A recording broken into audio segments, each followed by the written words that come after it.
చూసుకుంటే ప్రధానమంత్రి గారు సౌదీలోనే ఉండినారు ఆ టైం. సో ఈ విధంగా ఏకాకులం అవుతున్నాం.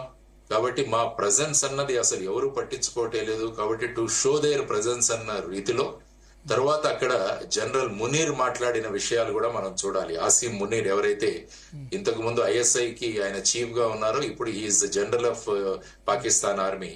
ఆయన కూడా మన టూ నేషన్ థియరీని మళ్ళా ఒక సభలో మాట్లాడి కశ్మీర్ అన్నది పాకిస్తాన్ కి ఒక ప్రధానమైన నాడి, జుగులార్ వెయిన్ అని ఆయన కూడా సంబోధించడం జరిగింది.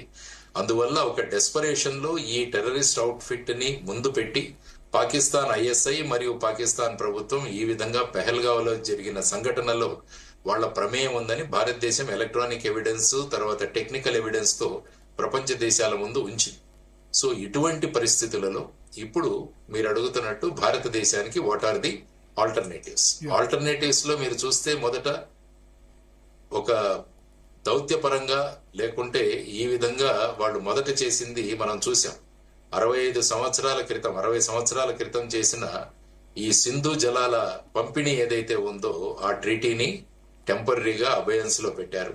తర్వాత సింధు నదీ జలాలు పాకిస్తాన్ లోకి వెళ్లకుండా మనం చర్యలు తీసుకుంటామని చెప్పాము. ఆ తర్వాత ముఖ్యంగా చేసింది ఏంటంటే వీసా క్యాన్సిలేషన్స్ చేశారు. తర్వాత డిప్లొమాట్స్ ఎవరైతే ఉన్నారో వారందరినీ కూడా పంపించి వేయడం జరిగింది. సో ఈ విధంగా అటారీ వాగా బార్డర్ కూడా క్రాస్ చేసి వాళ్ళు క్లోజ్ చేసేశారు. సో ఈ విధంగా చూసుకుంటే డిప్లొమాటిక్ మరియు ఎకనామిక్ మెషర్స్ లో ఈ పరిణామాలు. తర్వాత ఆఫ్ కోర్స్ ఎక్సర్సైజ్ ఆక్రమణ అని మొదలు పెట్టారు. అంటే ఇండియన్ ఎయిర్ ఫోర్స్ వాళ్ళు ఆక్రమణ అనే ఎక్సర్సైజ్ లో రఫేల్ తర్వాత సుకోయి ఈ ఫైటర్స్ ని వాళ్ళు అక్కడ సమాయత్తం చేశారు. ఆ తర్వాత నేవల్ డిప్లాయ్మెంట్స్ కూడా పెరిగాయి. మీరు ఒకసారి చూస్తే ఇండియన్ నేవీ వచ్చేసి air craft carrier INS Vikrant Pakistan కు మ్యారిటైమ్ బార్డర్స్ కు దగ్గరగా, దానితో పాటు మిగ్ 29K ఫైటర్స్ జెట్స్, తర్వాత ఐఎన్ఎస్ సూరత్, ఇవన్నీ కూడా ఆ డ్రిల్స్ అవన్నీ కూడా అక్కడ చేస్తున్నారు. ఆ తర్వాత మీరు చూసుకుంటే బార్డర్ లో కూడా స్మాల్ ఆర్మ్స్ తో ఈ మధ్య ఈ 2 రోజుల నుంచి ఎక్స్చేంజ్ ఆఫ్ ఫైర్ జరుగుతూనే ఉంది. సో ఈ విధంగా ఆ తర్వాత ఎవరైతే ఈ దుర్మార్గానికి పాల్పడ్డారో వాళ్ళ స్కెచెస్ రిలీజ్ చేశారు. తర్వాత వాళ్ళ ఇళ్లు ఏవైతే ఉన్నాయో వాట్లను క్రాక్ డౌన్ చేయడం జరిగింది.